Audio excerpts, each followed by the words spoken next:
Saya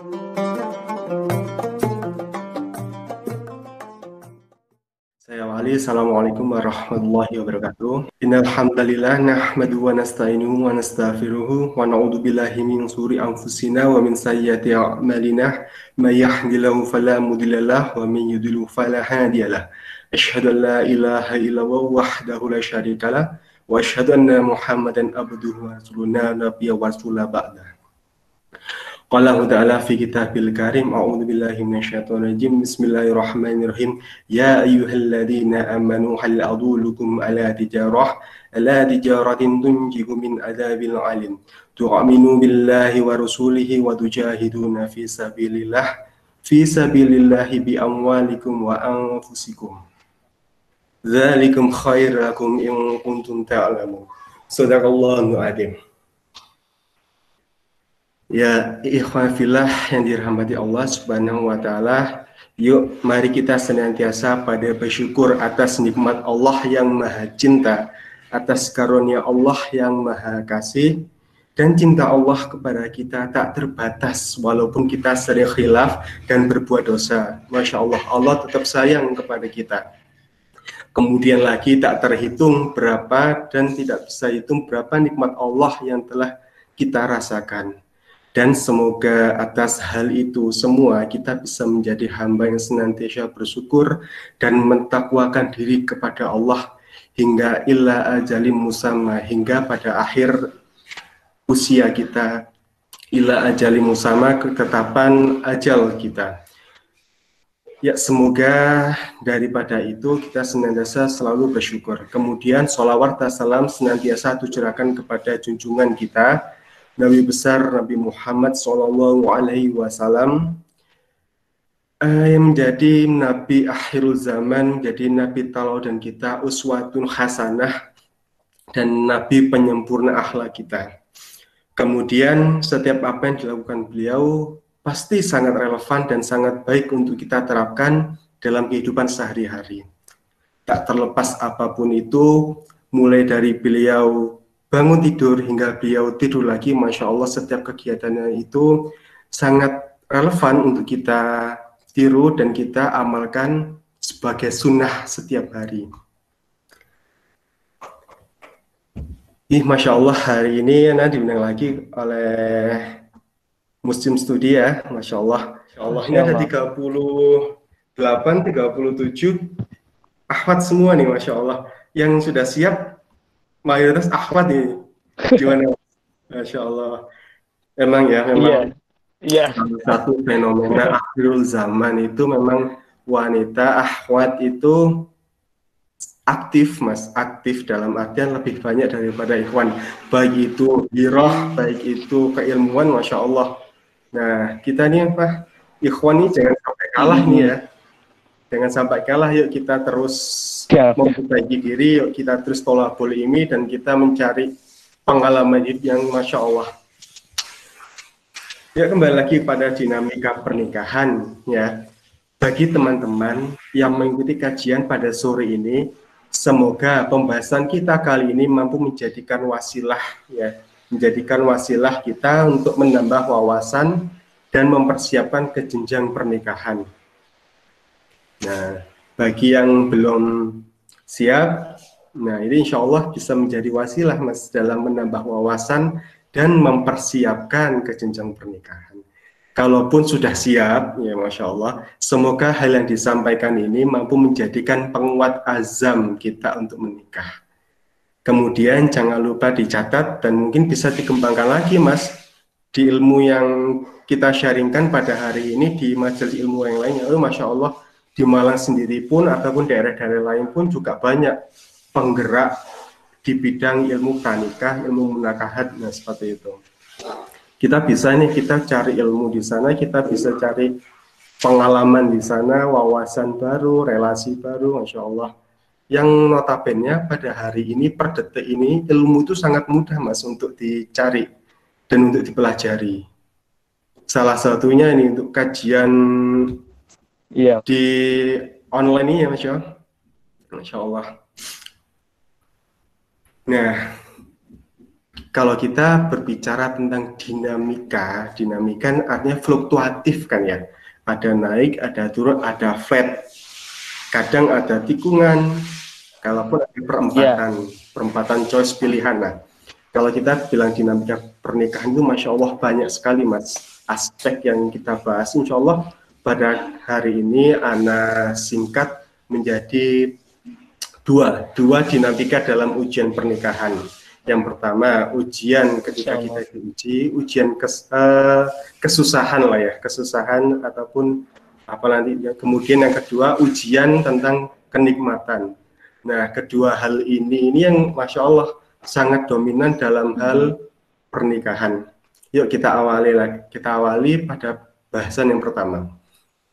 Insya Allah bahasan kali ini ringan-ringan, kemudian nanti bisa dilanjutkan oleh sharing-sharing. Dinamika yang pertama, dinamika ujian dalam pernikahan. Nah, ujian notabene ini kita diuji, pasangan kita diuji, keluarga kita diuji dalam pernikahan. Dinamika pernikahan itu otomatis terjadi di setiap pasangan yang sudah menikah. Otomatis terjadi di setiap pasangan yang sudah menikah. Bukan tanpa kecuali, dinamika pernikahan bisa dirasa nih Mas, bagi pasangan muda maupun pasangan yang sudah lama mengarungi pernikahan, mungkin 5 tahun, 10 tahun, 15 tahun. Nah, dinamika ini pasti ada di dalam keluarga tersebut. Secara alamiah, secara konseptual dari Allah Subhanahu wa Ta'ala, tidak ada rumah tangga tanpa ujian. Kita pun jomblo, kayak dulu kita jomblo juga ujian, ada ujiannya, apalagi menikah pasti double ujiannya. Ya karena memang Allah telah menskenario kehidupan kita dan kehidupan berumah tangga kita sedemikian rupa. Nah, kita itu tidak bisa lepas dari skenario Allah. Bahkan Masya Allah, Ana berbicara di depan antum semua yang Masya Allah mahasiswa terbaik ya di Universitas Negeri Malang yang diberikan Allah kesempatan untuk thalabul ilmi. Setiap kata yang Ana sampaikan ini tak lepas dari izin Allah dan skenario Allah. Nah, kita pertemuan pada hari ini bukan tanpa kebetulan, memang Allah sudah mentakdirkan kita bertemu pada sore ini. Termasuk pun dalam pernikahan, Allah telah menskenario pernikahan setiap manusia itu berbeda-beda. Tiap keluarga ujiannya berbeda-beda. Ada ujian yang terletak pada suami, istri, anak, mertua, bahkan saudara. Semua itu, semua lini kehidupan bisa menjadi ujian. Tak terkecuali. Hanya saja, bagaimana kita menyikapi hal tersebut bisa jadi ujian dinamika dalam rumah tangga itu bisa menjadi wasilah meningkatkan kualitas rumah tangga. Kita tahu sendiri ya, kita diuji itu untuk meningkatkan kualitas. Kalau kita itu ujian UAS, ujian akhir semester, kan kita ujian untuk meningkatkan kualitas kita naik ke semester selanjutnya. Seperti kayak SD, SMP, SMA. Kita ujian akhir semester untuk naik tingkat. Nah, seperti halnya pernikahan. Setiap keluarga itu diuji untuk naik level, untuk naik, Masya Allah, derajat, Mas. Dalam ada tersebut. Iya. Hanya saja kita bagaimana menyikapi hal tersebut. Bisa pula ujian dalam rumah tangga itu menjadi wasilah kita untuk menebus surga. Masya Allah. Bisa jadi di keluarga kita diuji sebagai tiket kita, Mas, untuk masuk surga. Karena hakikatnya itu surga itu tidak murah dan tidak mudah. Para syuhada dulu, para sahabat dulu, beliau bertempur di medan perang, di perang Uhud dan perang lainnya, Masya Allah, menumpahkan darah, keringat, pikiran, waktu, dan sebagainya, bahkan harta dan keluarga sekalipun ikut berjihad di jalan Allah. Nah, tujuannya apa? Pada goalsnya itu kita menebus tiket surga. Karena tujuan hidup kita di dunia hanya sementara. Tujuan kita pada hakikatnya itu adalah masuk surga. Kalau keluarga itu sehidup sesurga. Surga, Masya Allah. Nah, seperti itu Mas, kita diuji itu untuk naikkan level kita, bisa jadi kita diuji untuk wasilah kita masuk surga. Sekalian keluarga kita. Gini nih Mas, ada fakta yang mencengangkan, yang Masya Allah, yang membuat saya dan teman-teman seperjuangan dakwah itu kaget dan tidak menyangka. Dilansir dari Kementerian Agama yang oleh disampaikan Direktur Jenderal Peradilan Agama Mahkamah Agung, selama COVID ini Mas, angka perceraian itu melonjak tajam. Ya, sebelum COVID diumumkan oleh Pak Jokowi nih, oleh Kiada, per data periode April sampai Mei, angka perceraian itu sejumlah 20.000 kasus. Pendaftaran cerai nih Mas, 20.000 kasus. Berarti kalau April, Mei, 2 bulan, 20.000 kasus, maka setiap bulan itu ada 10.000 pendaftaran perceraian.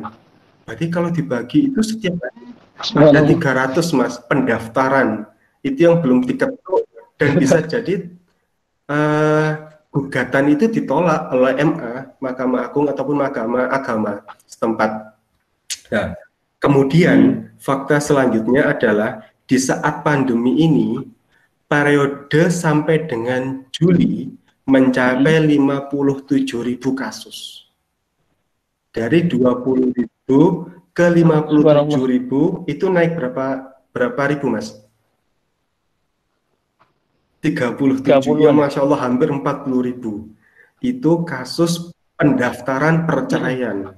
Maka kalau kita pastikan lagi Mas, selama triwulan kedua tahun 2020, maka ada 10.000 kasus setiap bulan. Kemudian angka itu disaring, maka ada 300 pendaftaran perceraian di setiap hari. Bayangkan Mas, 300 itu berarti, maka kalau dibagi 24 jam berapa? 300 dibagi 24 jam. 200 bagi. Ada kurang lebih 15-an ya. Ada 15. Iya, 15. Jam itu ada 15 pendaftar cerai. Nah, kalau kita saring lagi mungkin yang diterima gugatannya itu ada 200-an, maka setiap jam itu ada 10 ketuk perceraian. Oh, Masya Allah. Perceraian. 10 sadam 10 perceraian. Sungguh angka yang besar dan menurut Ana itu memilukan. Besar banget. Memilukan, sangat memilukan. Kenapa harus cerai gitu? Iya. Iya. Subhanallah. Kemudian satu pertanyaanku, maukah teman-teman ikut menyumbang angka perceraian itu? Nauzubillah. Pastinya ya, naudzubillah, jangan sampai kita ada posisi tersebut. Ya, bila kita bedah kasus tersebut, pastinya akan memunculkan beberapa pertanyaan nih Mas. Kalau kita dalam analisis thinking, pikiran menganalisa, maka ada beberapa pertanyaan terhadap fenomena tersebut. Yang pertama, mengapa bisa terjadi perceraian? Itu pertama. Kemudian yang kedua, apa masalah yang menjadikan pasangan suami istri tersebut memutuskan untuk bercerai? Masalah apa nih pemicu suami istri tersebut memutuskan untuk bercerai? Yuk kita cerai aja, wis kayaknya kita nggak sejalan, kita nggak cocok, nggak. Masalahnya apa? Kemudian yang ketiga, adakah solusi lain selain bercerai? Pastikanlah Allah menciptakan penyakit, pasti ada obatnya. Allah menciptakan masalah, pasti ada solusinya. Allah tidak menciptakan masalah tanpa solusi. Dan otomatis kita tidak akan diuji sesuai dengan kadar kemampuannya kita. Pasti ada jalan. Cuman kembali lagi, apakah kita mau untuk ikut jalannya Allah untuk menyelesaikan masalah tersebut? Nah, mungkin teman-teman ada yang punya jawabannya? dari ketiga pertanyaan tadi, mengapa bisa terjadi perceraian? Apa masalah memicu perceraian? Adakah solusi selain bercerai? Mungkin teman-teman punya jawabannya. Apa itu? Mungkin teman-teman memiliki jawabannya, Mas. Nanti setelah kita sharing pada hari ini. Kemudian iwafilah dirahmati Allah Subhanahu wa taala. Mungkin kali ini teman-teman saya ajak rekreasi menyelami dinamika pernikahan. Ya, ibaratnya kalau bahasa kerennya snorkeling, yuk ke laut pernikahan. Menyelam laut pernikahan. Siap, siap. Ya. Yuk, bahwasanya harus kita ingat pernikahan itu tidak lepas dari apa yang namanya ujian. Kita jomblo pun juga diuji, kita pernikahan apalagi double ujiannya. Ujian dari kita, ujian dari istri, bahkan keluarga. Setiap kita akan diuji dalam situasi apapun dan dalam kondisi apapun. Nah, ujian ini tidak bisa kita prediksi, Mas. Oh, besok jam 7 kayaknya saya bakal diuji. Iya, kalau Eptanas, kalau UN itu bisa diprediksi. Kalau hidup, nah itu setiap waktu itu bisa terjadi ujian. Bahkan kita pulang dari kampus pun di jalan kita kehabisan bensin, nah itu ujian. Ban kita bocor, nah itu ujian. Kan kita tidak bisa diprediksi. Tinggal kita bagaimana solusinya kita, apakah kita kembali ke Allah, menerima dengan lapang dada, ikhlas terhadap ujian itu. Masya Allah, apa yang engkau ingin dari hamba silahkan lakukan ya Allah. Masya Allah, itu tingkat kepasrahan tertinggi kepada Allah. Di sisa waktu hidup saya, lakukan apa yang ingin engkau lakukan ya Allah. Nah, kembali lagi pada tema, karena Allah kembali lagi memberikan ujian tadi, karena Allah ingin kita masuk surga dan menyelesaikan masalah hidup dengan baik. Nah, kalau kita ke keluarga, dinamika dalam pernikahan itu berbagai bentuk, warna, rasa. Seperti kajian kemarin, ujian dalam pernikahan itu seperti roller coaster, Mas. Ada kalanya kita itu melesat, ada kalanya kita itu nyungsep, bahkan salam. Bahkan bisa kita itu nyungsep hidung duluan. Nah, ada kalanya kita itu menikung belok kanan, belok kiri. Ada kalanya kita itu flat, datar, ayo Masya Allah, tenang gitu ya. Ada kalanya memicu adrenalin. Nah, semua itu seperti roller coaster, Mas. Kalau kita diuji itu. Ada kalanya melesat, nyungsep, tertikung, datar, dan ada kalanya memacu adrenalin. Masya Allah. Ya Allah. Semua ini ada pada ujian pernikahan, Mas. Dinamika pernikahan pasti adanya di pernikahan. Nggak mungkin jomblo merasakan dinamika pernikahan. Nah, ujian pernikahan ini ada berbagai macam. Banyak sekali macamnya. Kalau kita ambil dari terdekat ya, terdekat. Bisa dari suami, bisa dari sang istri, bisa dari anak, bisa dari mertua, ekonomi, kesehatan, sosial, bahkan ujian itu bisa dari saudara, dan paling ekstrim adalah ujian dari tetangga. Nah, beberapa poin yang harus kita pelajari polanya, Mas. Nah, pelajari polanya. Yang pertama, ujian dalam keluarga itu tentunya mungkin bisa diingat yang pertama. Ujian pertama itu ya, kalau suami soleh, ujiannya mungkin istri diuji kurang baik lah. Maka dari itu ujiannya terletak pada istri. Kemudian ujian kedua, istrinya itu solehah, Masya Allah. Kemudian diuji suami yang kurang baik. Maka letak ujiannya itu ada pada suami. Kemudian ujian ketiga, polanya nih. Suami soleh, istri solehah, namun diuji oleh anak yang kurang baik. Dalam bahasa Jawanya itu anak yang bandel. Orang tuanya Masya Allah, Ustadz Ustadzah, cuman diuji oleh anaknya yang bandel. Ujian dalam pernikahan, ujian dalam keluarga.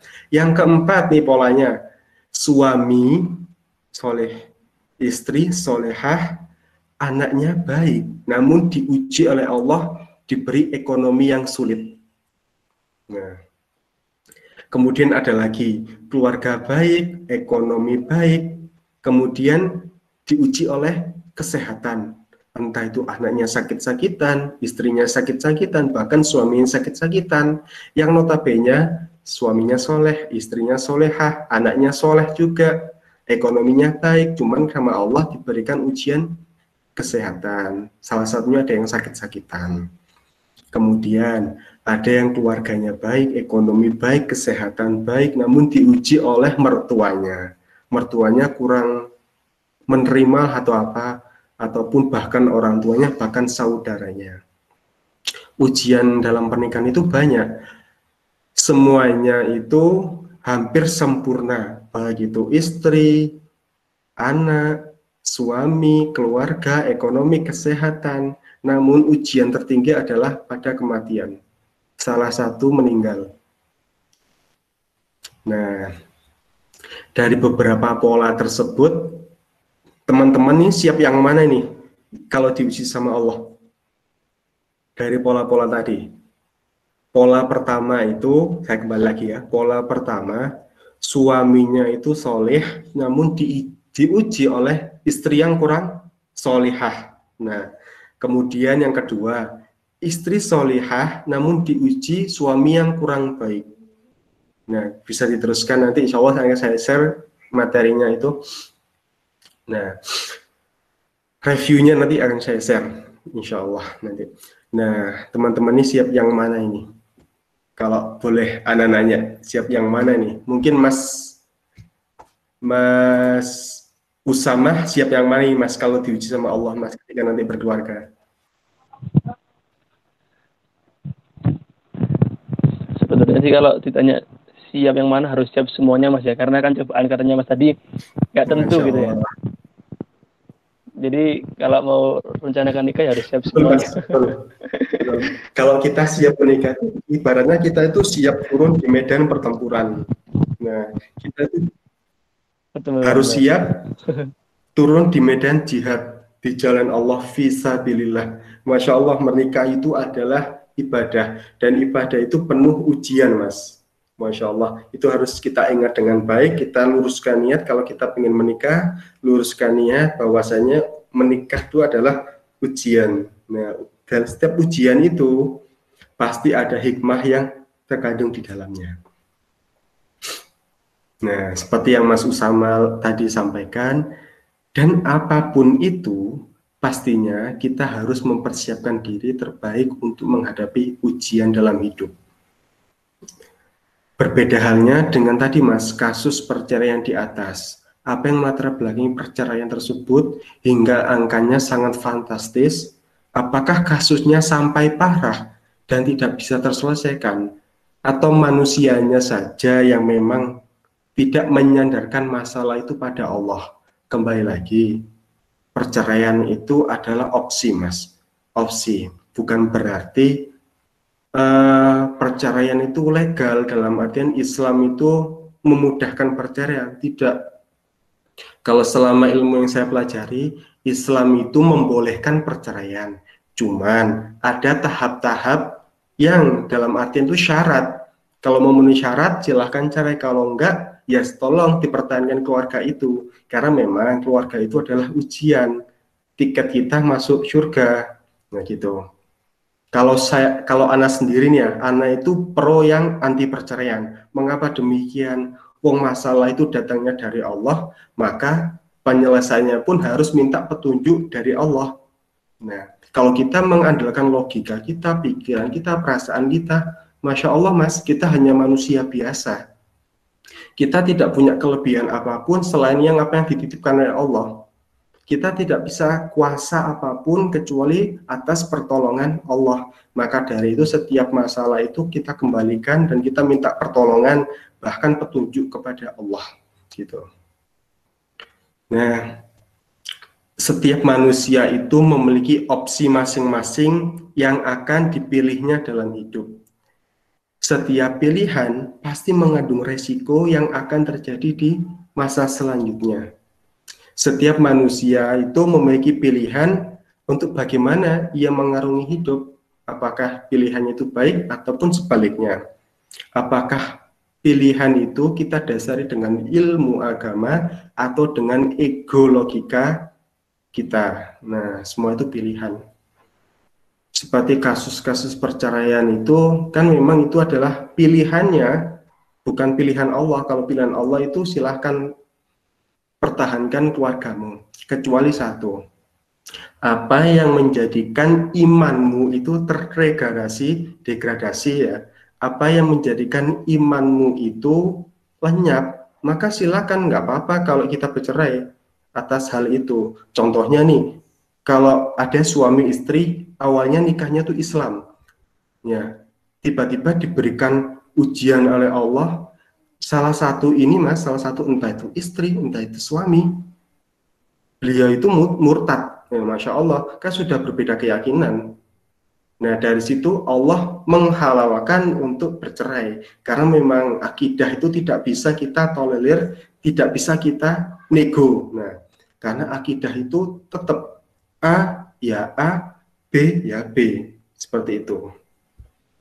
Maka dari itu nggak apa-apa bercerai, cuman kalau kita udah beda keyakinan, iman kita itu dipertaruhkan, maka nggak apa-apa. Kalau selama kita sejalan, kita dalam satu iman, Masya Allah, Islam, tetap masalah itu akan dikembalikan kepada individu masing-masing. Bagaimana individu tersebut menyelesaikan, apakah dengan caranya atau caranya Allah. Kan beda nih mas, caranya sama caranya Allah. Kalau kita bilang dalam ekonomi sulit nih mas ya, kan mas dari ekonomi kan ya, dari ekonomi sulit nih. Nah kita ekonomi sulit, Allah memerintahkan kita untuk tidak mengerjakan riba. Sedangkan pilihan kita ada riba dan ada tidak. Dalam kondisi sulit ekonomi ini mas, kalau kita tidak mengandalkan riba, maka kita masih bisa bekerja kok dengan apapun itu. Kalau kita pengen riba, maka kita bisa mengambil pinjaman dari bank yang ada bunganya, ya Masya Allah. Riba sendiri adalah hal yang paling dibenci Allah. Dalam dunia saja ditantang sama Allah, ditantang perang. Kalau logikanya kita menang nggak kalau perang sama Allah? Nggak mungkin kan? Nah maka dari itu pilihan-pilihan itu, apakah kita menyandarkan pada ego kita atau kita menyandarkan masalah itu kepada Allah Subhanahu wa Ta'ala yang memang memegang kunci pola simpul-simpul kehidupan. Nah, bagi manusia yang beriman, maka solusi satu-satunya adalah Islam. Kalau kita muslim, Masya Allah, muslim yang kafah gitu, setiap ada masalah kita kembalikan kepada Allah. Ya Allah, tolong berikan hamba petunjuk. Ya Allah, tolong bimbing hamba untuk menyelesaikan masalah ini. Ya Allah, kuatkan hati hamba dalam menghadapi masalah ini. Solusinya apa? Islam. Solusinya adalah Allah. Bagaimana Islam itu mengatur kehidupan sampai awal hingga akhir, sampai kita lahir, sampai kita meninggal, Masya Allah, sudah diterapkan, sudah ditata sama Allah. Solusi satu-satunya, ya, solusi satu-satunya ketika kita ada pada masalah dalam keluarga nih, kita kembalikan pada Al-Quran, As-Sunnah, dan syariat bagaimana mengatur tatanan kehidupan. Ibaratnya itu peraturan. Setiap perigai dalam rumah tangga itu akan diselesaikan dengan cara Allah mau. Setiap umat Islam yang beriman ya akan bersabar dalam menghadapi masalah. Kuncinya kalau kita ditempa masalah itu bersabar, karena Allah itu suka orang-orang yang bersabar. Biswabari wa sholah. Kemudian pertanyaan selanjutnya, ketika kita sudah siap dalam menghadapi masalah dalam rumah tangga itu,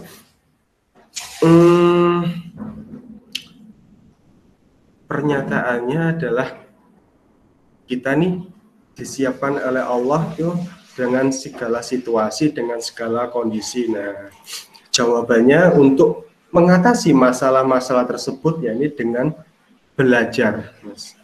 Dengan belajar, kita selalu belajar untuk mempersiapkan diri nih, untuk mempersiapkan diri di dalam pernikahan.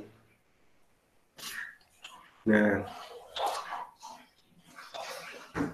kemudian kalau kita belajar otomatis kita itu tahu mana rambu yang tidak boleh kita tabrak, mana rambu yang harus kita ikuti. Nah, semua itu kita butuh proses.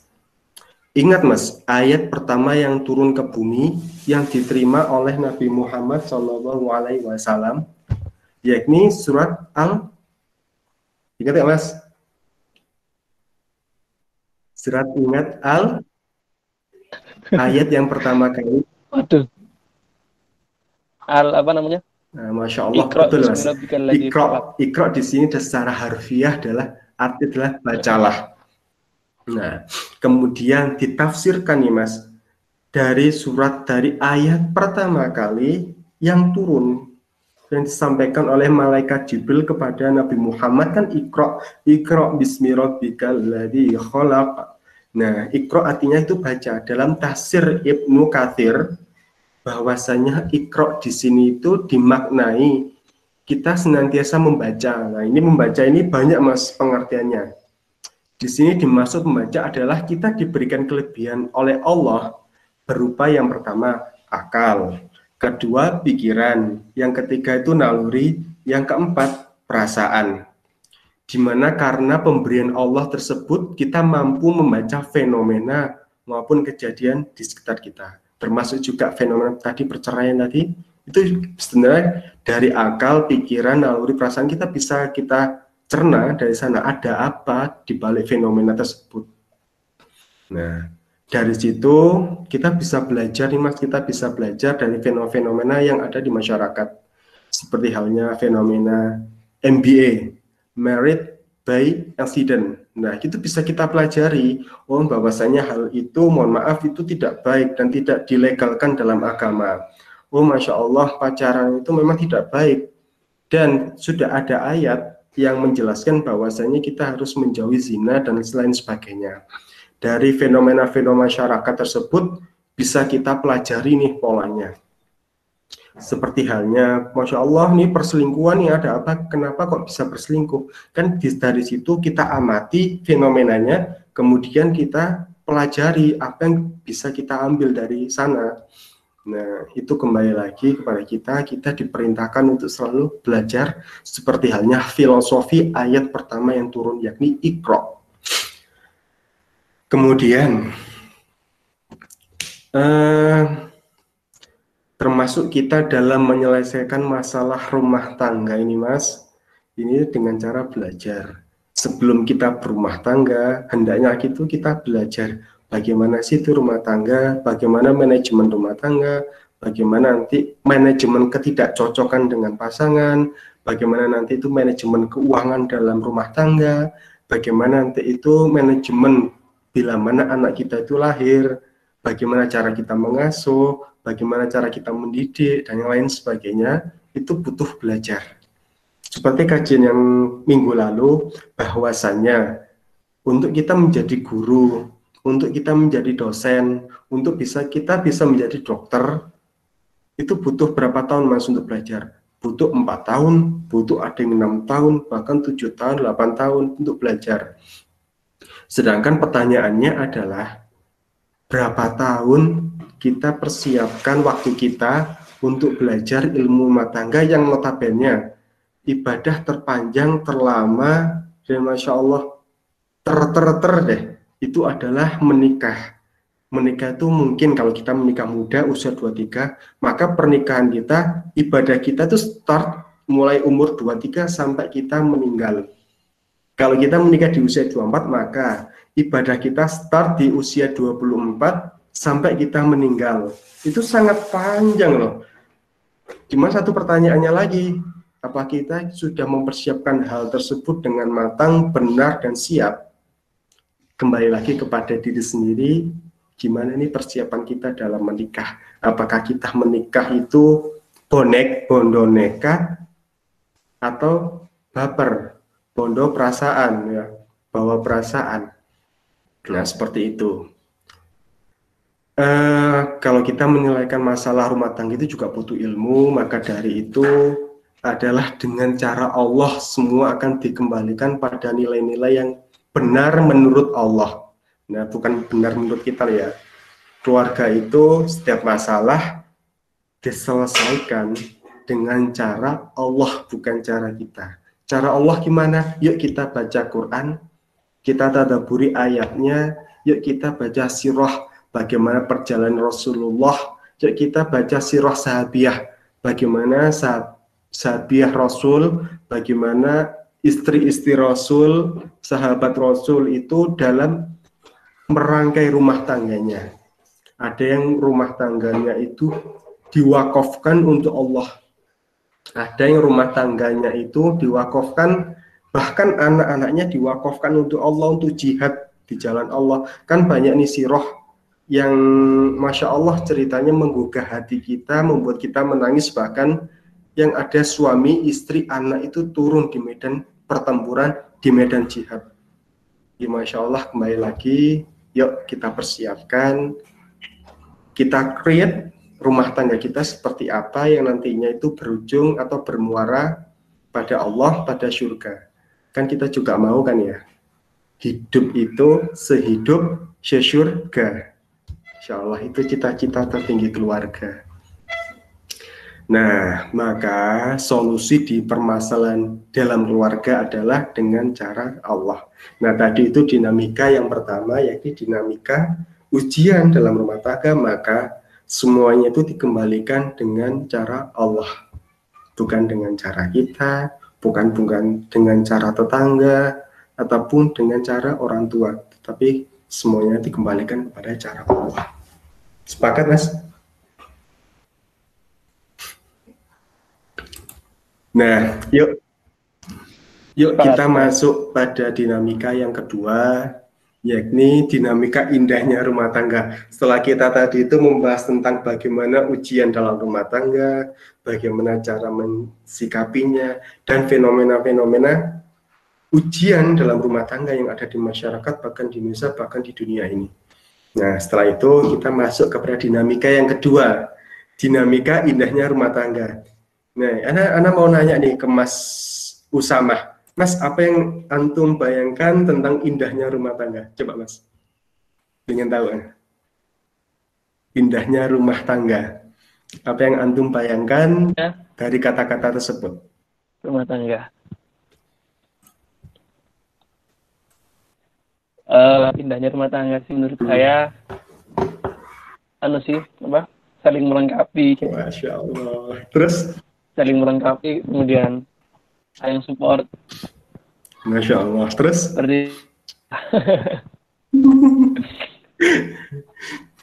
Kalau kita membahas tentang indahnya rumah tangga itu kayaknya nggak habis, Mas ya.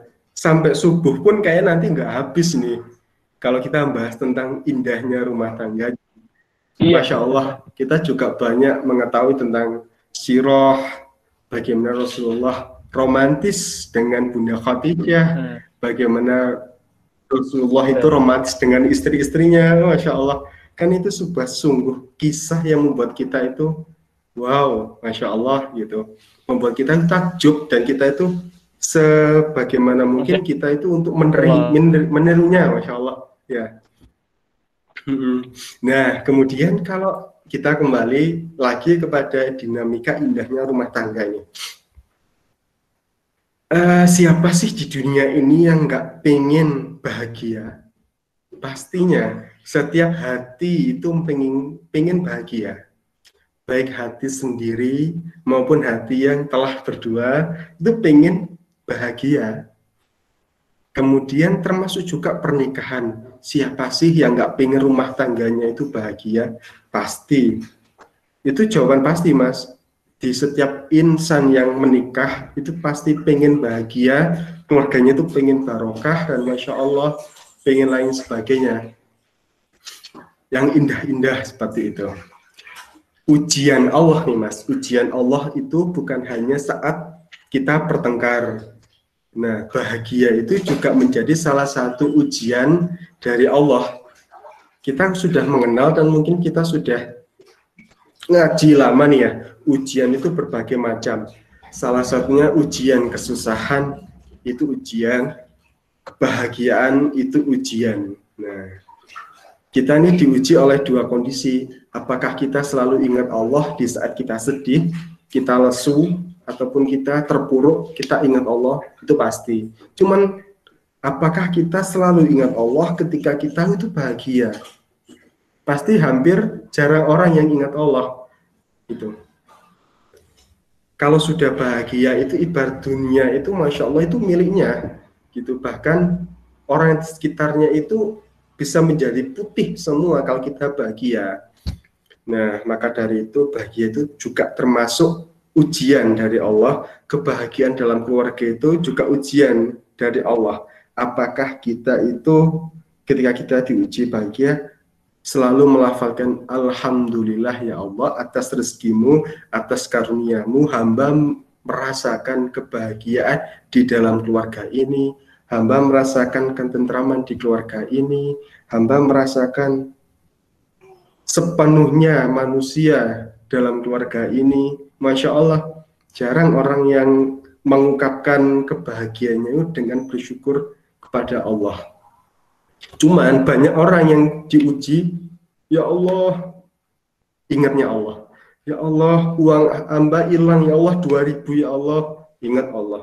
Kemudian diuji helmnya hilang, ingat Allah. Diuji sepedanya ban bocor, ingat Allah.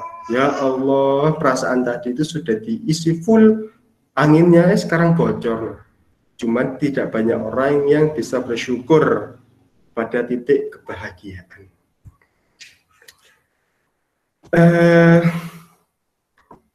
Kembali lagi, kalau kita berbicara tentang indahnya rumah tangga, sudah banyak cerita tentang indahnya pernikahan. Mungkin kita bisa search di Facebook, kita bisa search di Instagram, di YouTube, bagaimana inspiring couple. Jadi pasangan yang menginspirasi itu mengungkapkan kebahagiaannya ketika menikah. Oh, istri saya itu seperti ini, Masya Allah, melengkapi hidup saya. Setiap pagi saya dimasakkan, setiap bangun tidur saya disapa, setiap mau tidur kita itu, Masya Allah, mohon maaf, ditemani beliau, dan lain sebagainya. Mungkin banyak, kalau kita share di Facebook, Instagram, bahkan YouTube.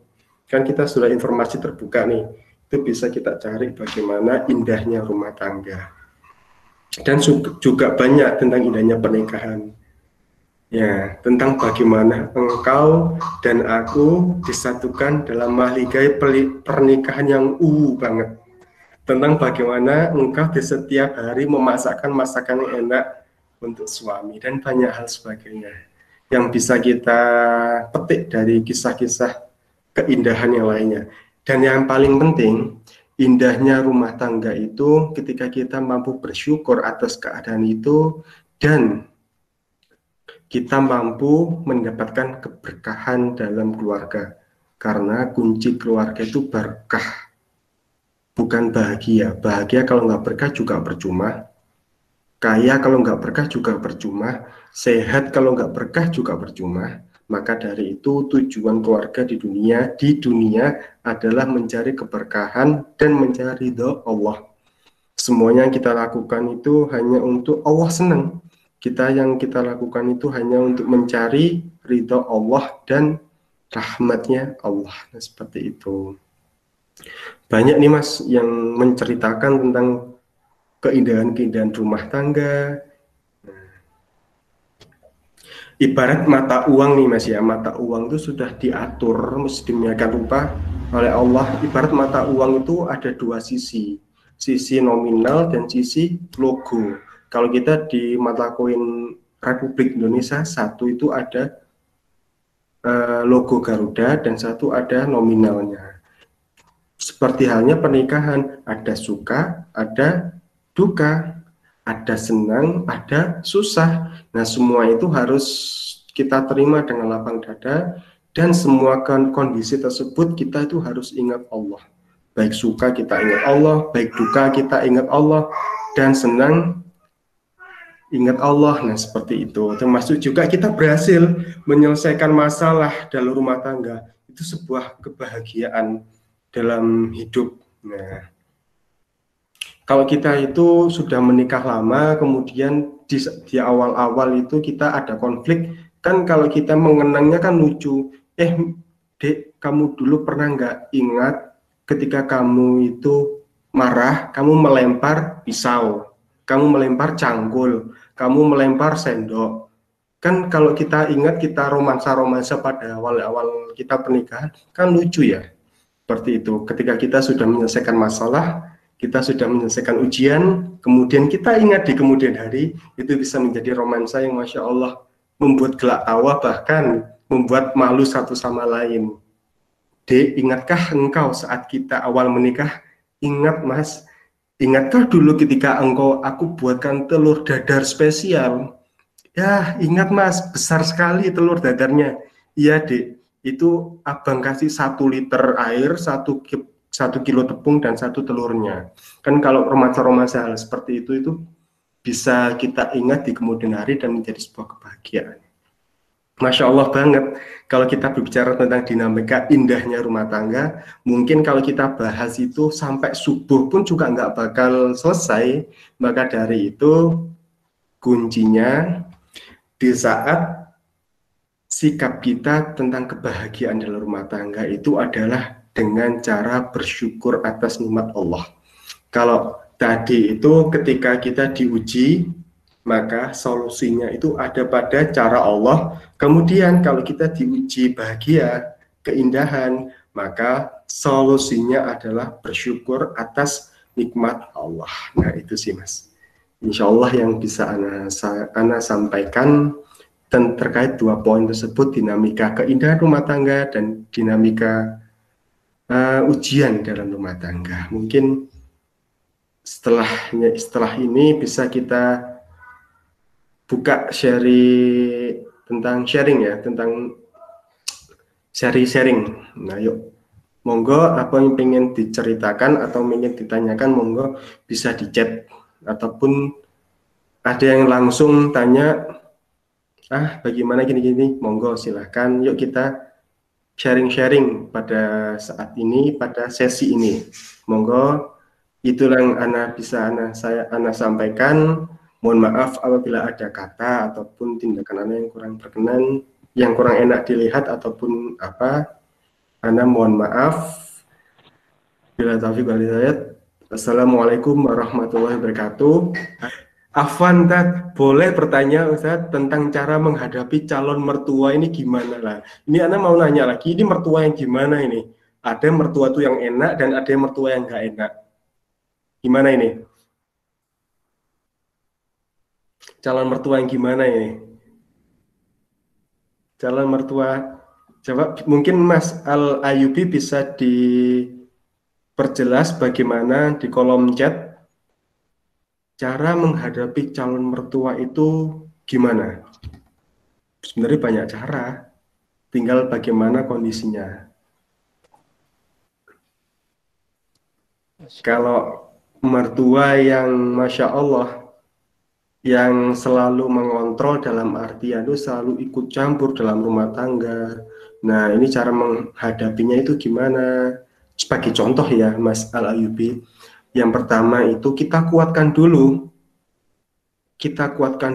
azam kita dengan istri, itu kita kuatkan.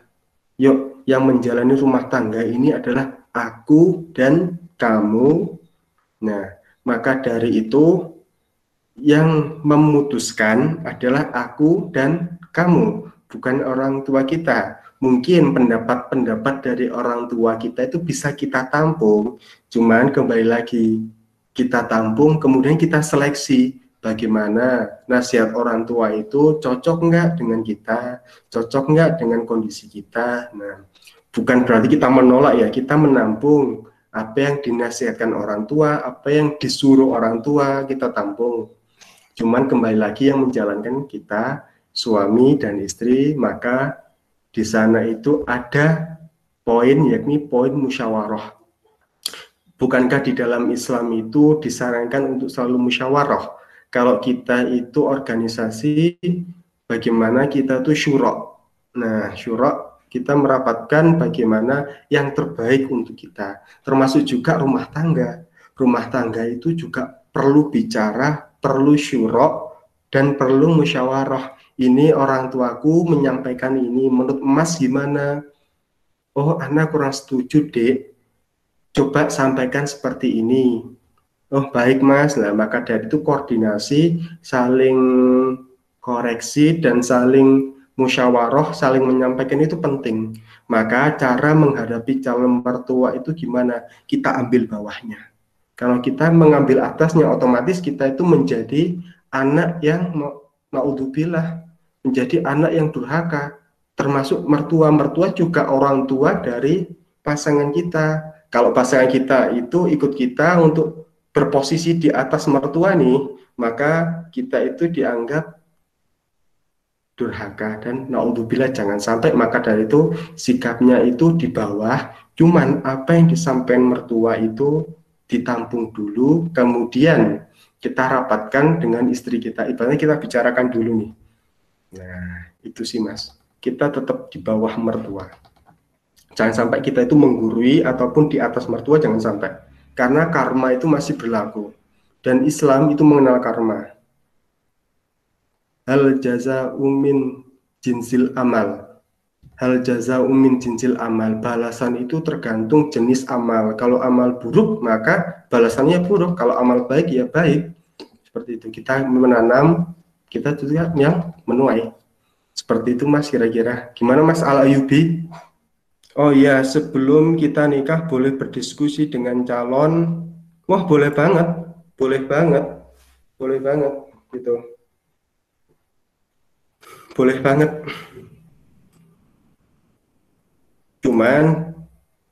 Cuman kembali lagi mas, kalau kita berdiskusi itu minimal harus ada mediator. Harus ada mediator, bukan untuk apa, supaya menjaga keberkahan keperjalanan pernikahan kita gitu. Kita butuh mediator untuk, dalam artian gini mas, kan kita nggak boleh berduaan nih, maka dari itu kita butuh orang ketiga untuk sebagai teman, supaya kita gak dianggap ikhtilat nih, dalam artian. Nah, maka dari itu butuh mediator. Kalau berdiskusi sama calon istri gimana? Oh, boleh banget. Boleh banget. Nah, itu bahkan disarankan gitu. Bagaimana kita berdiskusi, yuk setelah kita menikah, apakah kita itu ikut mertua atau kita ngontrak? Kemudian setelah kita menikah, apakah kamu anak izinkan untuk bekerja apa tidak? Istri diizinkan bekerja apa tidak? Kemudian seperti itu, ya butuh diskusi memang sebelum menikah.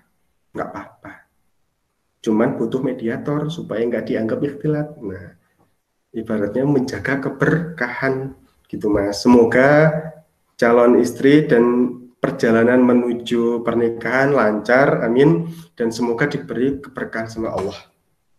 Kemudian ini ada pertanyaan lagi mas Usama. Amin. Iya ada pertanyaan. Iya. Afwan izin bertanya Ustaz, sebagai akhwat untuk memilih calon suami, Masya Allah, pasti punya list kriteria suami yang diinginkan. Anda ingin bertanya terkait kriteria antara ikhwan yang cukup mengerti tentang ilmu agama dan seorang ikhwan memiliki akhlak yang mulia. Mana yang lebih utama? Mungkin di dalam list kriteria, syukran Ustaznya. Kalau kita mau memilihnya itu berarti dalam dua pilihan, kalau hal ini kayaknya baik semua deh. Kita memilih ilmu agama yang baik dan memilih akhlak yang baik. Dua-duanya itu harusnya kita pilih. Bagaimana kita memilih suami yang memiliki akhlak baik, bagaimana juga kita mensyaratkan ya, Masya Allah, kita mensyaratkan suami itu yang baik agamanya supaya bisa membimbing kita, dalam mahligai pernikahan. Nah, seperti itu. Nah, terkait kriteria antara seorang ikhwan cukup mengerti tentang ilmu agama dan seorang ikhwan yang memiliki akhlak yang mulia, mana yang lebih utama dan diprioritaskan? Yang pertama itu akhlak, yang pastinya, pasti itu akhlak. Karena apa? Di sana itu banyak orang yang berilmu tentang agama, cuman akhlaknya kurang. Coba kita kembali lagi ke gangguan yang sering ganggu kita, syaiton. Kurang pintar apa sih syaiton itu? Cuman apa? Dia itu sombong. Nah, setan itu hidupnya kurang lama mana sih kita sama setan? Otomatis setan itu mengerti tentang suluk-beluk manusia, mengerti tentang kehidupan manusia, dan setan itu paham tentang celah-celah manusia di mana dia itu lemah untuk digoda.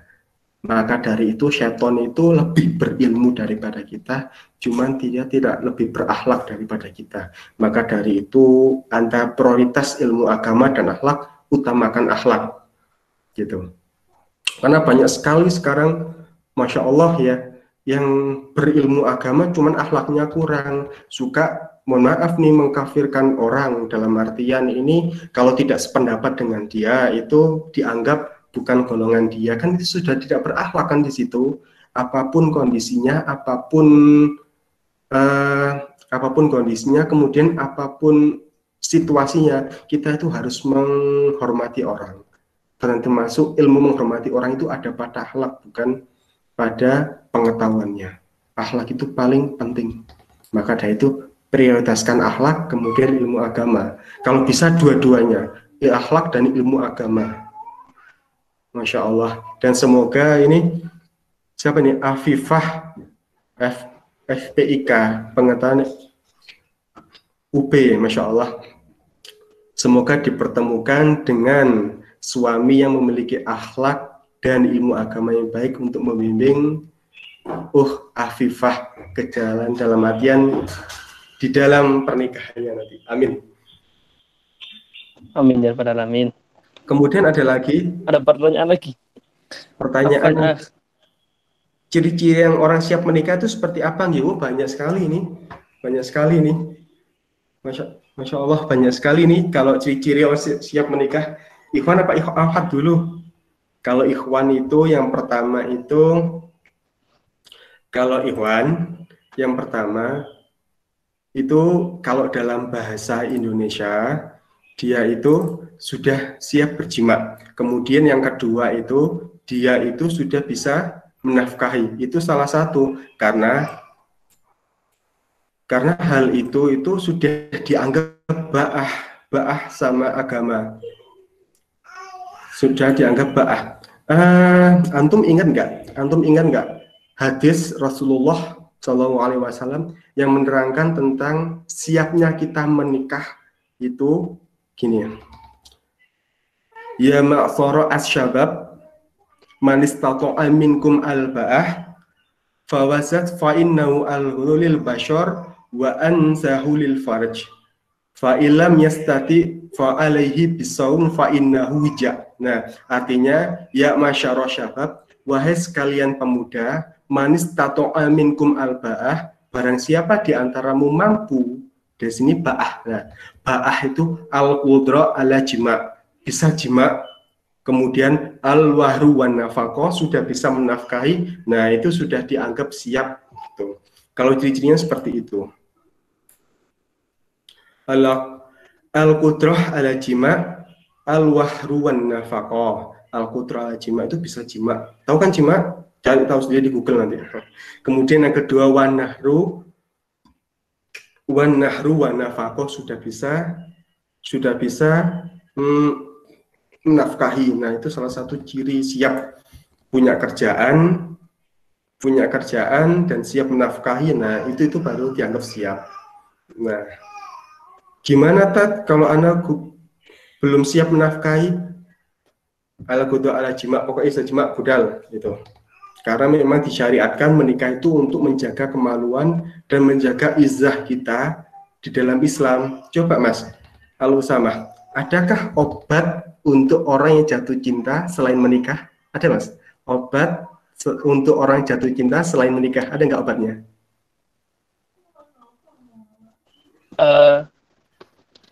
Nggak ada, menikah ya Mas? Ya. Harus menikah. Nah, dalam Islam pun nggak ada. Kalau nggak berpuasa, kalau nggak. Dalam Islam pun juga dibahasakan nggak ada obat selain menikah. Nah, seperti itu. Maka dari itu ketika sang ikhwan itu sudah, mohon maaf, termasuk kriteria ba'ah, ya, ba'ah, maka disyariatkan untuk segera menikah. Kalau nggak bisa menikah gimana? Ya puasa. Nah, kemudian kriteria akhwat. Nah, akhwat itu banyak sekali malahan. Yang pertama, naluri keibuannya ini sudah terasa, dalam artian walaupun belum punya anak, naluri keibuan ini bagaimana beliau itu bisa memanage rumah tangga. Minimal bisa masak, Itu kalau nggak bisa juga nggak apa-apa. Yang penting bisa mengatur rumah tangga. Itu ciri akhwat yang sudah siap menikah. Nah, kemudian yang kedua, yang paling penting di ciri akhwat itu beliau siap diarahkan dan siap mengabdi kepada sang suami. Nah, itu banyak akhwat saat ini yang mohon maaf yang katanya sudah siap menikah, cuman dia nggak siap untuk manut nang suami. Dalam artian itu masih awang-awangan gitu kalau dalam bahasa Jawa. Kalau belum siap mengabdi kepada suami itu belum dikatakan beliau itu siap menikah. Karena menikah itu dalam artian di syariat itu suami adalah pemimpin bagi akhwat. Gitu. Kalau akhwatnya nggak bisa jadi jundi, dalam artian nggak bisa diarahkan, maka belum siap. Walaupun ilmu akhwat panjang banget, kalau beliau nggak siap jadi istri, beliau belum siap. Itu gimana, Mas Wiji Dwi Prasetyo? Kalau yang ikhwan tadi bisa menafkahi dan bisa jima, itu baru dikatakan siap. Kalau akhwat dikatakan siap itu ketika beliau siap untuk menjadi istri, dalam artian dipimpin suami, mengabdi pada suami, itu disebut akhwat. Dikategorikan sebagai siap. Masya Allah. Sudah siap Mas Wiji Dwi Prasetyo menikah? Masya Allah. Masya Allah. Ini Insya Allah. Oh iya, Masya Allah. Kemudian ada lagi Mas pertanyaan dari lagi. Deva Alwan Widya Kusuma. Iya. Saya Deva Alwan SBK UB. Izin bertanya bahwasanya apa saja permasalahan umum dalam perkawinan pernikahan dan bagaimana cara mengatasinya. Terima kasih Ustaz. Pertanyaannya apa saja permasalahan umum dalam perkawinan? Ini banyak sebenarnya, banyak. Ada masalah ekonomi, ada masalah ibadah, dan masalah banyak. Nah, kalau permasalahan umum, permasalahan sering terjadi di saat ini, itu adalah permasalahan ekonomi. Permasalahan ekonomi itu banyak banget terjadi, apalagi di pandemi ini, Masya Allah ekonomi sedang diguncang, sedang diuji. Gitu. Kalau selebihnya itu bisa dikatasi lah. Gitu. Bagaimana cara mengatasinya? Kembali lagi kita kembalikan masalah-masalah tadi itu dengan cara Allah. Kalau masalah ekonomi itu gimana? Yuk kita itu bekerja, kemudian hindari riba, hindari hutang piutang. Kalau bisa, yuk kita bekerja keras. Itu masalah ekonomi. Hindari riba dan hindari hutang piutang, karena dua ini menurut fikih itu kalau bisa dihindari gitu. Kalau riba ini harus dihindari, wajib dihindari, karena apa? Itu untuk menjaga keberkahan keluarga. Kalau kita sudah gak berkah, terus apalagi gitu yang bisa kita jalani gitu. Hindari riba dan hindari utang, itu untuk masalah ekonomi. Kalau masalah ibadah, yuk kita, masalahnya kan sudah ada. Dalam masalahnya itu ibadah, ada kan panduannya dalam Al-Quran, tolong jauhkan keluargamu dari api neraka. Itu untuk rumusnya ikhwan. Banyak lagi cara mengatasinya, kembali lagi kepada Al-Quran, As-Sunnah, bagaimana mengatur tentang masalah-masalah yang terjadi pada pernikahan gitu. Nah, untuk memahami masalah ini butuh belajar khusus, memang khusus gitu. Manajemen rumah tangga itu di pramunakaat atau pranikah, manajemen rumah tangga, manajemen konflik. Nah, itu perlu dipelajari supaya apa? Supaya kita itu mengenal, supaya kita tuh tahu bagaimana cara mengatasi masalah dan menemukan simpul-simpul kehidupan. Insya Allah. Gimana Mbak Wiji, Mbak Hasna Syahidah, siapa tadi, Mbak Deva gitu. Cowok Ustadz, maaf. Oh, Masya Allah cowok, Dewa. Afan. Kemudian ini ada pertanyaan lagi Mas Usama. Saya Hasna Syahidah dari Biologi 19. Izin bertanya, apakah sebelum menikah harus sudah mempersiapkan mempelajari ilmu penting ya? Penting banget. Atau hal itu bisa dipelajari nanti setelah menikah saja sering waktu. Mohon penjelasan dari Ustadz. Nah, ini seru nih pertanyaannya. Insya Allah.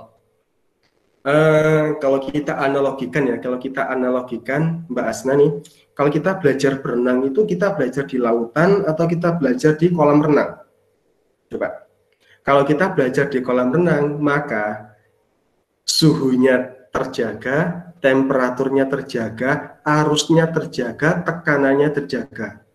Nah, otomatis lebih safe, lebih aman belajar berenang itu di kolam toh. Kemudian daripada kita di lautan. Nah, kalau di lautan tuh ada ombak, ada hiu dan ada lain sebagainya.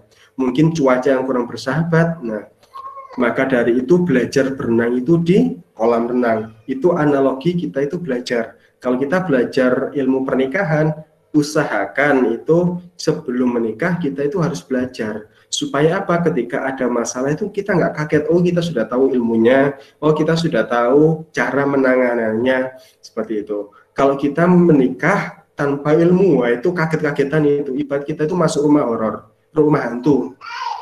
Nah, ada masalah ini kaget, ada masalah ini kaget. Kalau kita nggak kuat ya sudah bubar. Kalau kita kuat, ya masya Allah, penguat itu hanya dari Allah. Nah maka dari itu penting ya, apa ya? Oh parenting, masya Allah, Afan. Mempelajari ilmu parenting, penting banget itu parenting. Berarti anak penting, Afan ya, Hasna Saidah. Nah parenting penting, sangat penting sekali. Kita otomatis menjadi orang tua, cuman pertanyaannya apakah kita sudah siap menjadi orang tua yang baik? Semua orang ini otomatis menjadi orang tua ketika bisa hamil dan dihamili itu otomatis jadi orang tua. Cuma pertanyaannya apakah setiap orang itu bisa menjadi orang tua yang baik? Jawabannya tidak, karena orang tua yang baik itu butuh pembelajaran, butuh ilmu untuk menangani anak. Seperti halnya, tahu nggak orang tua yang sudah belajar golden age itu apa? Masa emas anak itu apa? Usia berapa sampai berapa? Cara menangannya itu gimana? Kemudian potensi yang ada itu gimana? Kan itu ada pada ilmu. Maka dari itu sebelum kita menikah, wajiblah kita mengenal ilmu parenting, yaitu ilmu tentang pengasuhan. Ya, nah, seperti itu. Atau hal itu bisa dipelajari menikah saja. Tidak semuanya hal itu bisa dipelajari setelah menikah. Gitu. Gimana Mbak Asta? Kalau parenting itu penting, memang penting. Sebelum kita menikah pun harus belajar. Masya Allah.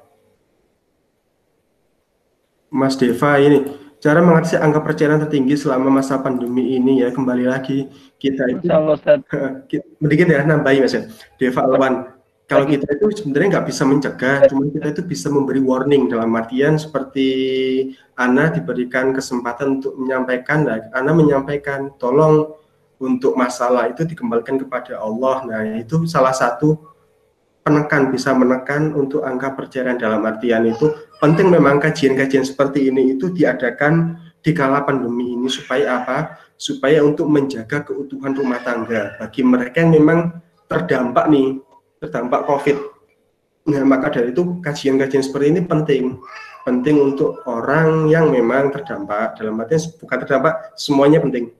Bagi orang terdampak maupun tidak terdampak itu penting untuk mempelajari hal-hal seperti ini supaya apa? Supaya keutuhan keluarganya terjaga. Gimana Mas Deva? Insya Allah. Halo, Mas Win ini bertanya bagaimana cara mengelola emosi dalam menjalani pernikahan, terlebih dalam menikah dengan dewasa kita. Nah, Hilwa ini gini Pak, boleh menjawab sedikit ya? Assalamualaikum Ustaz, saya Hilwa Farmasi UIN 2017. Ini farmasi banyak teman aneh di UIN. Izin bertanya bagaimana belajar mengelola emosi dalam menjalani pernikahan, terlebih jika menikah dengan orang yang lebih dewasa dalam harian umurnya cukup berjarak dengan kita. Nah ini, kalau untuk mengatasi emosi itu yang pertama kembali lagi apakah kita itu bisa mengontrol ego kita apa enggak. Emosi itu terjadi karena kita mengedepankan ego gitu. Karena kita mengedepankan baper. Nah, kalau baper itu otomatis emosi gitu. Maka dari itu, yuk sebelum kita menikah, kita belajar tentang bagaimana mengontrol psikologi lah. Kalau dalam ilmu pranikah itu pembelajaran psikologi pranikah, bagaimana kita mengenal diri ini, bagaimana kita itu nanti mencari calon yang cocok dengan diri ini, itu butuh ilmu. Seperti ini emosi, maka dari itu kita cari suami yang memang penyabar, yang memang pengertian. Maka dari itu penting untuk belajar tentang ilmu psikologi, terutama mengenali diri sendiri, untuk mengelola emosi, untuk mengelola ego, supaya apa? Supaya dalam menjalankan pernikahan itu tidak banyak konflik intern. Nah, tidak banyak konflik yang mengedepankan emosi, supaya apa? Masalah-masalah itu bisa teratasi dengan tidak kepala panas, dengan kepala dingin. Maka dari itu penting sekali kita mempelajari tentang bagaimana mengolah emosi. Belajar mengolah emosi itu panjang banget ilmunya, maka dari itu butuh persiapan, Mbak. Yang bisa Anda sampaikan mengelola emosi dengan cara menjaga rapat ego. Karena ego itu salah satu senjata yang mematikan dalam rumah tangga. Karena ego kita bisa bercerai, karena ego istri kita, suami kita bisa terluka. Karena ego itu bukan hanya perasaan, mulut juga. Ketika kita menyampaikan egonya tinggi, luka nanti hatinya, kasihan. Maka dari itu pentingnya ilmu psikologi dalam pernikah. Nah, itu untuk mengontrol emosi. Gini ya Mbak Alwa. Oh ya, terlebih lagi dengan orang dewasa lebih dalam tinggi. Nah, anak kan ikhwan nih, istri anak itu 2 tahun di atas sana. Dan dalam artian itu lebih tua daripada anak istri anak itu. Lebih tua 2 tahun. Beliau itu angkatan 2012, anak 2015. Insya Allah. Nah, Masya Allah. Nah, sebenarnya umur itu nggak menjadi masalah. Menjadi masalah itu bagaimana kita menyikapinya. Gitu. Semuanya itu sudah diatur, semua itu sudah ada dalam sirah bagaimana Rasulullah itu menikah dengan Bunda Khadijah yang notabene lebih dewasa, dan bagaimana Rasulullah itu memperlakukan Bunda Khadijah, kan bisa kita pelajari dalam sirah, baik itu sirah nabawiyah, sirah sahabiyah, itu banyak sekali ilmu-ilmu seperti itu. Nah, kalau emosi ditahan, egonya ditahan, kata-katanya itu jangan sampai menyakiti perasaan pasangan kita. Saya potong sebentar. Nggih, monggo. Mungkin pertanyaan terakhir dari Krisia Aprilia. Boleh. Krisia Aprilia. Masya Allah. Iya, Ustaz. Pertanyaan. Saya Krisia FBS. Facebook Ads ya? Bukan ya. FBS dari Unikama. Ingin bertanya, ada seorang ikhwan yang mengajak serius setelah lulus pesantren tapi belum memiliki pekerjaan. Menurut Ustadz yang harus saya tanggapi gimana? Nah,